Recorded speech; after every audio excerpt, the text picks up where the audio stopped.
You're listening to A Teaching Moment with Mr. B.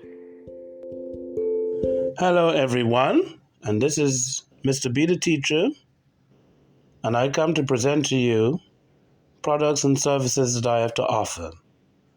Beginning with my award-winning book, yes, my award-winning book, Guidelines for the Successful Student, a closer look at parenting your school-age child, which you may purchase through my website, mrbtheteacher.com, also featured on Amazon.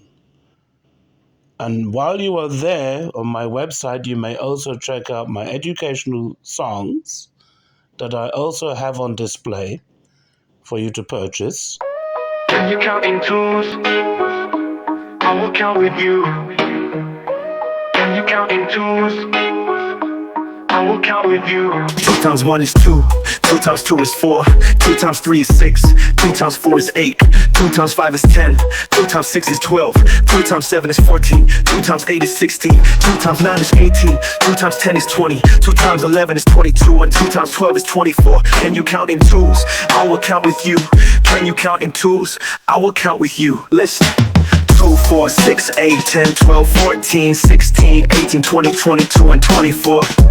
Can you count in twos? I will count with you. Can you count in twos? I will count with you. Let's for melody. Can you count in twos? I will count with you. Can you count in twos? I will count with you. 3 times 1 is 3, 3 times 2 is 6, 3 times 3 is 9, 3 times 4 is 12, 3 times 5 is 15, 3 times 6 is 18, 3 times 7 is 21, 3 times 8 is 24, 3 times 9 is 27, 3 times 10 is 30, 2 times 11 is 33, and 3 times 12 is 36. Can you count in threes? Please count with me. Can you count in threes? Please count with me. Listen. 3, 6, 9, 12, 15, 18, 21, 24, 27, 30, 33, and 36. Can you count in threes? Please count with me. Can you count in threes? Please count with me. Can you count in fours? Let us count some more. Can you count in fours?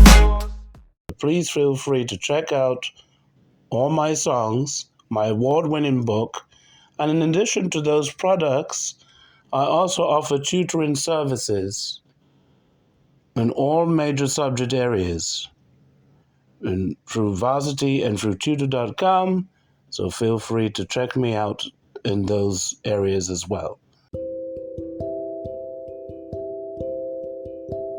You're listening to A Teaching Moment with Mr. B. Hello, everyone, and this is Mr. B the teacher, and welcome to podcast 34.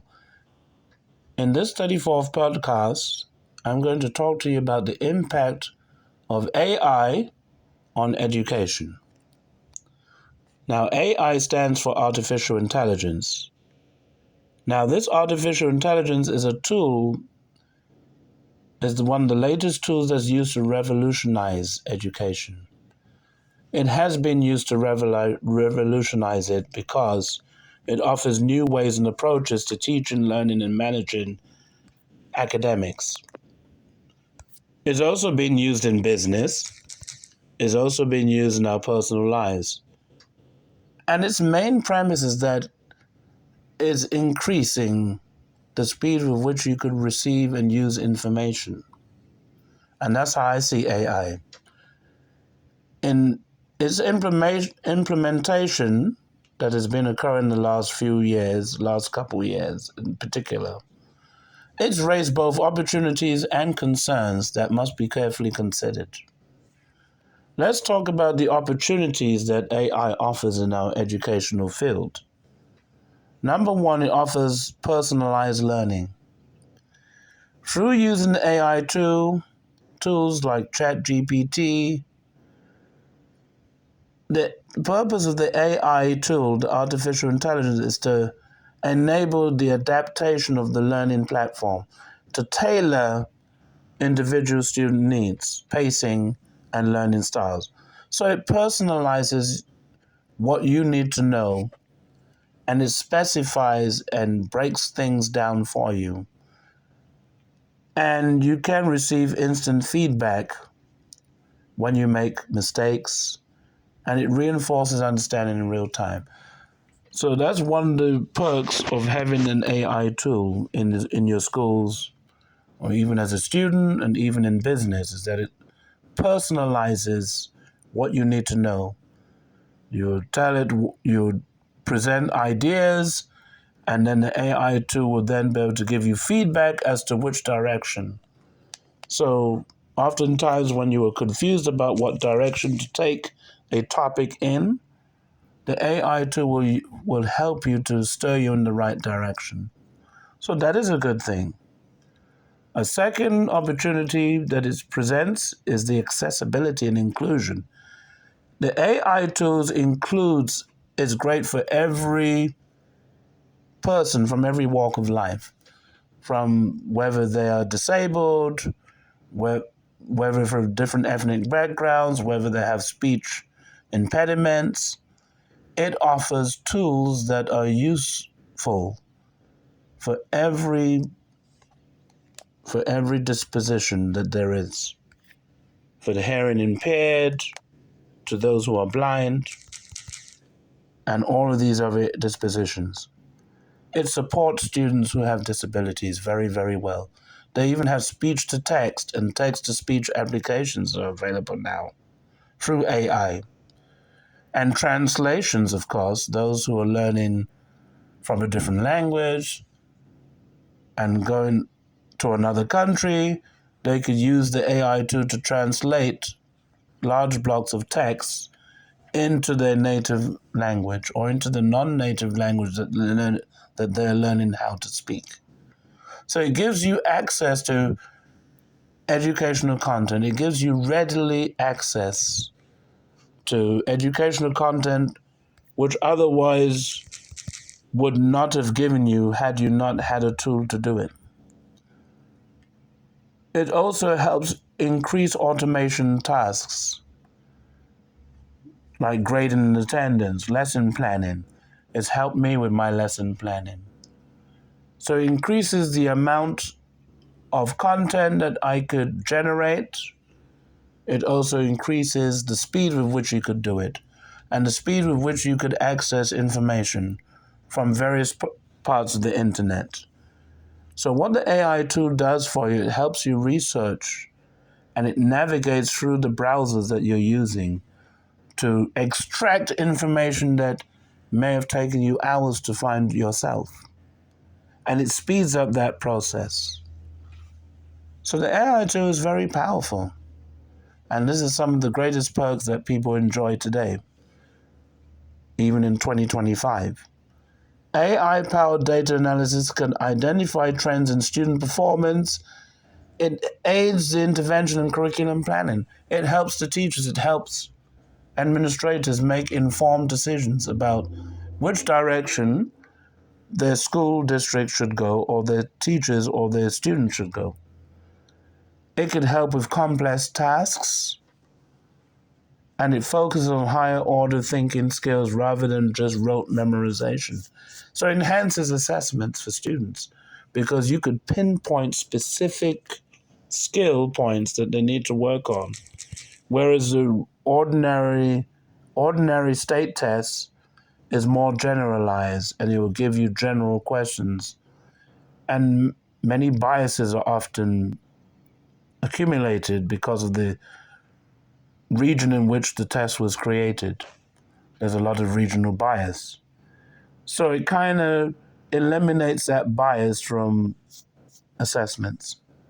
However, there are challenges and concerns that we need to look at with regards to AI. There's bias in algorithms. So the system can only do what you tell it to do. So they're only as unbiased as the data and programming that they rely on.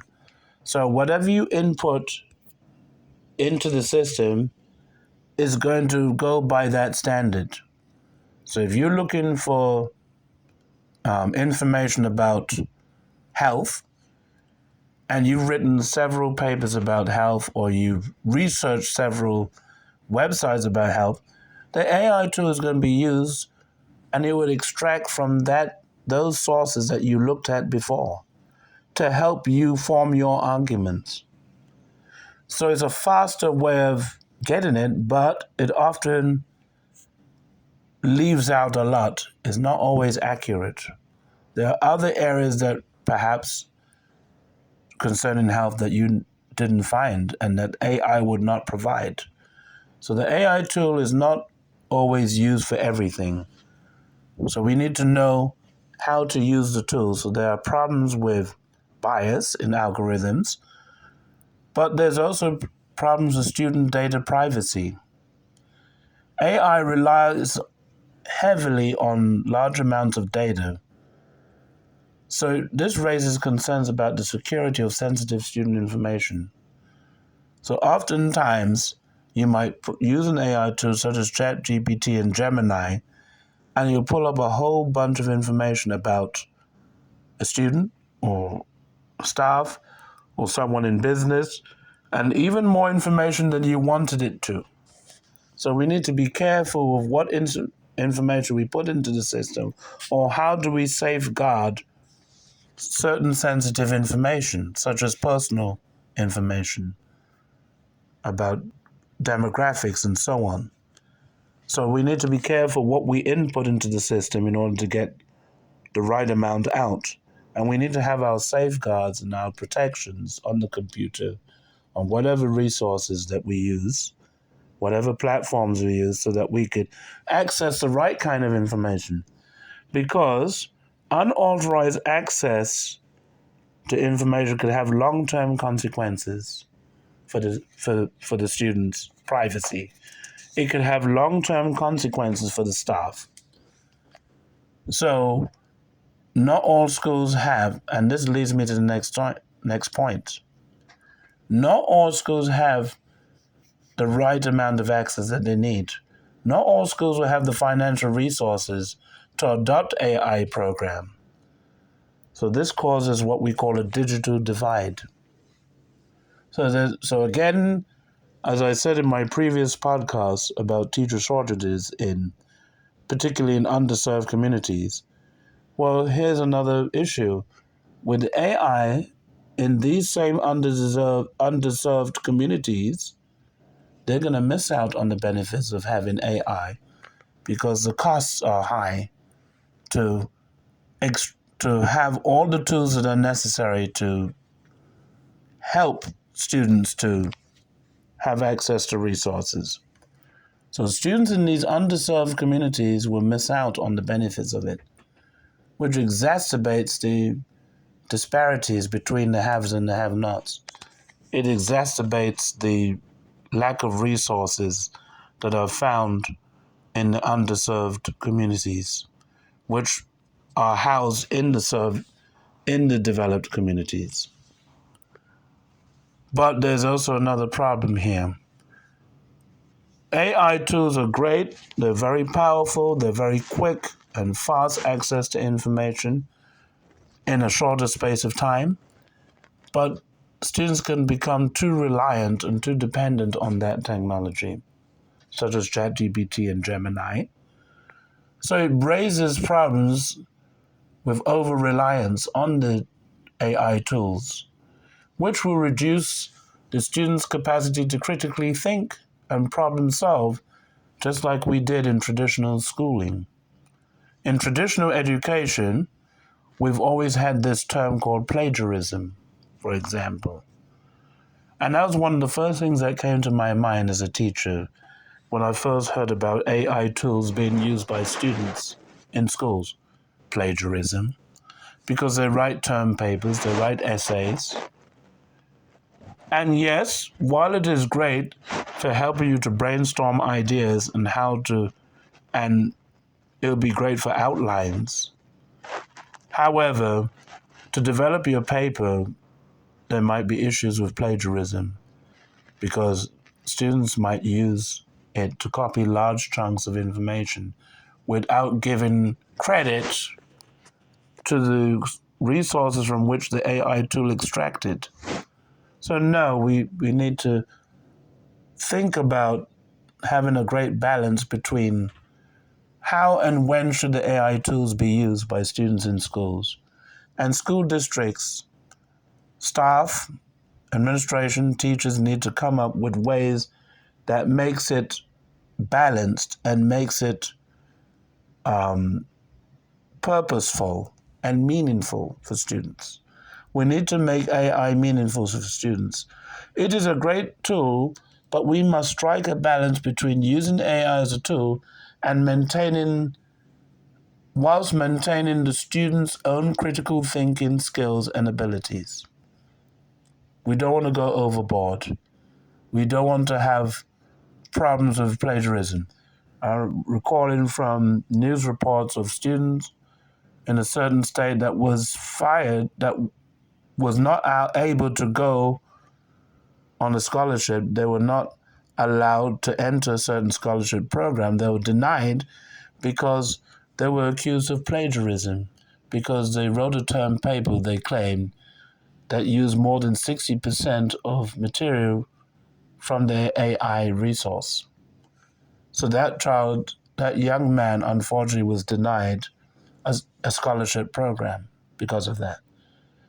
And this happened in 2024. So we do not want to run into problems with plagiarism. And that's one of my biggie areas that I would think about for students.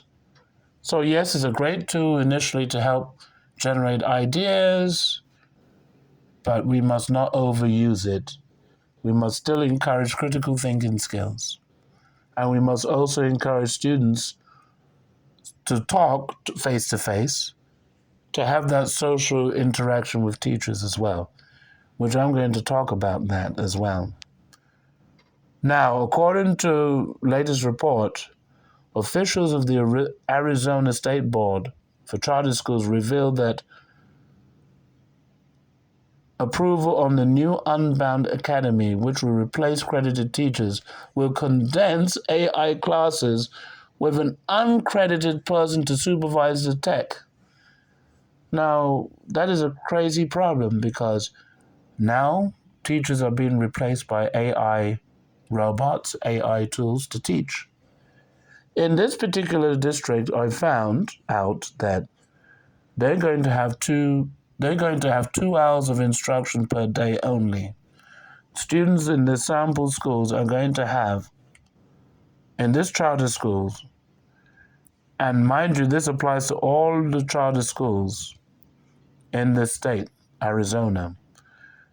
They're going to be taught, the students, and hear me carefully, the students in that state are going to be taught entirely by AI. So it's an AI charter schools, and this is going to be more widespread. You see in this trend now where students are being taught entirely by AI, so they're AI driven. Now, while it is good that they will have more access to resources, the students will have more access, but this is going to further exacerbate the problem of teacher shortages. And then 2 hours a day, these students are going to be taught a day. So they're going to have less school, but the problem I have with this is that they're going to have less opportunities to socialize and develop their critical thinking skills.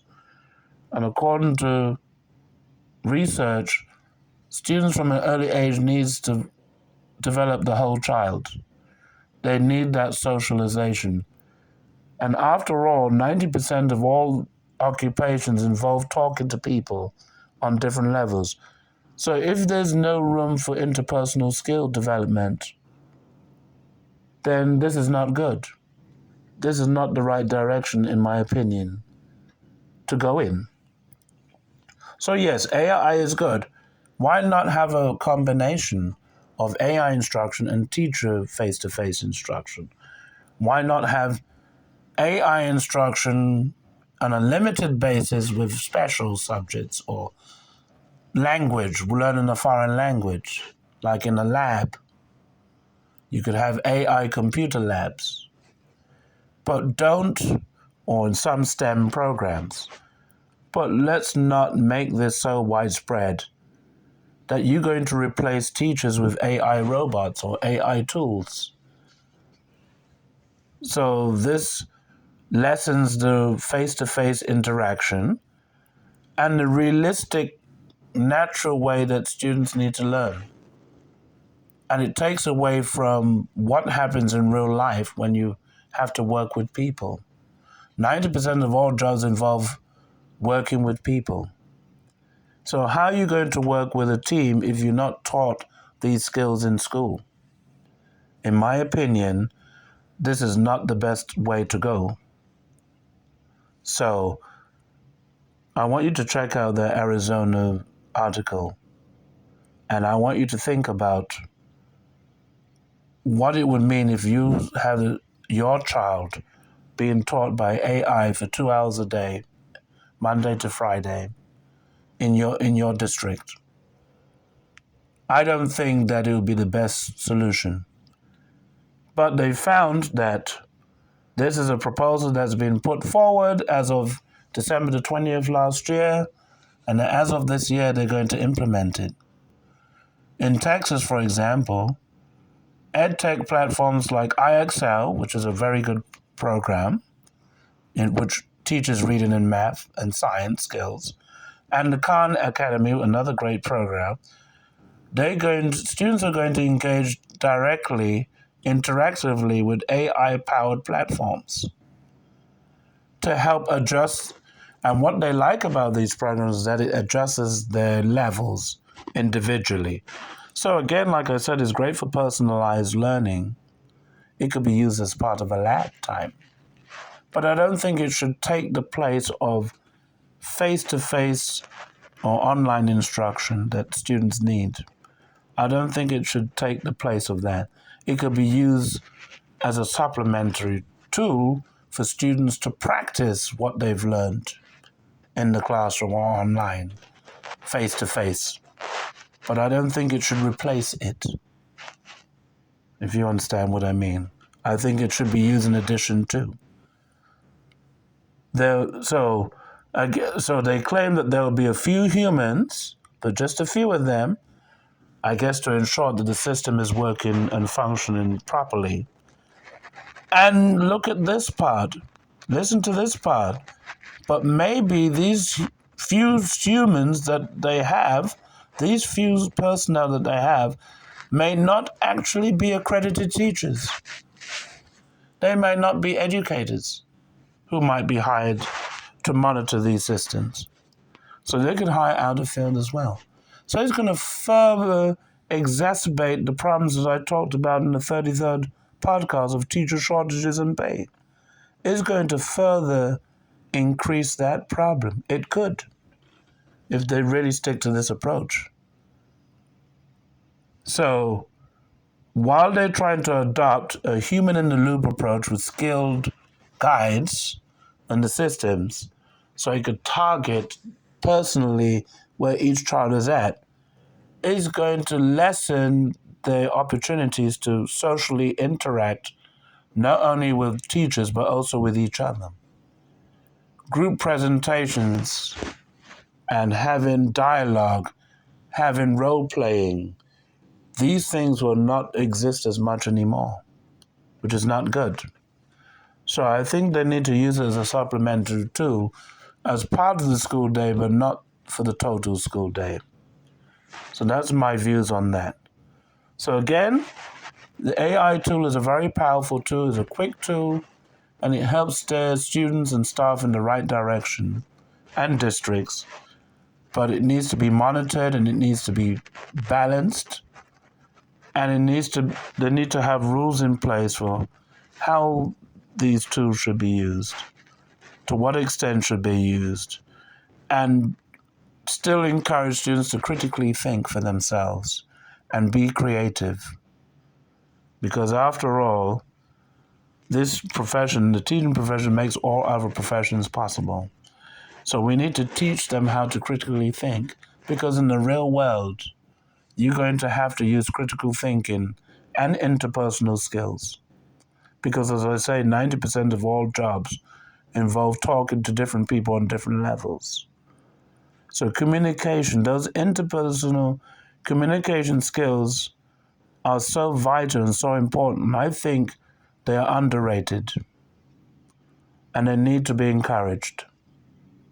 So, as we use these wonderful tools that are available, and yes, we need to keep up with the pace of the revolution and evolution of technology, because to meet competitive and economic demands, we need to keep up with the demands of society and the demands of the employment industry. But at the same time, we need to not move away from and veer away from our bread and butter skills, such as interpersonal communication, critical thinking, which is so important even in the STEM field. If you go into medicine, or if you become a teacher, you go into going into business, and you hire in employees that work for you, you need to have these skills still. And these skills that are missing when students go on interviews, when people go on interviews and they don't know how to answer a question, they don't know how to respond to a statement that is given to them, they don't know how to handle conflict when it occurs, problem solving. So all these are skills that are still needed, in my opinion. So I absolutely think that these are great. AI is a great supplementary tool, but it should also use to supplement instruction, not replace it. Thank you so much for joining me on this podcast, number 34, in which we talked about this great topic. And I'm sure that there will be more future podcasts about this artificial intelligence and the explosion of it in our everyday lives. Thank you so much, and please join me for another podcast. And don't forget to check out my award-winning book, Guidelines for the Successful Student, a closer look at parenting your school-age child, through my website, mrbetheteacher.com. And also, while you're there, don't forget to check out my educational songs that I have on display, and also check out my tutoring services that I have to offer in all major subjects. Thank you so much, and have a great day. And as the African proverb says, it takes a village to raise a child. Bye-bye, everybody. See you on the next podcast.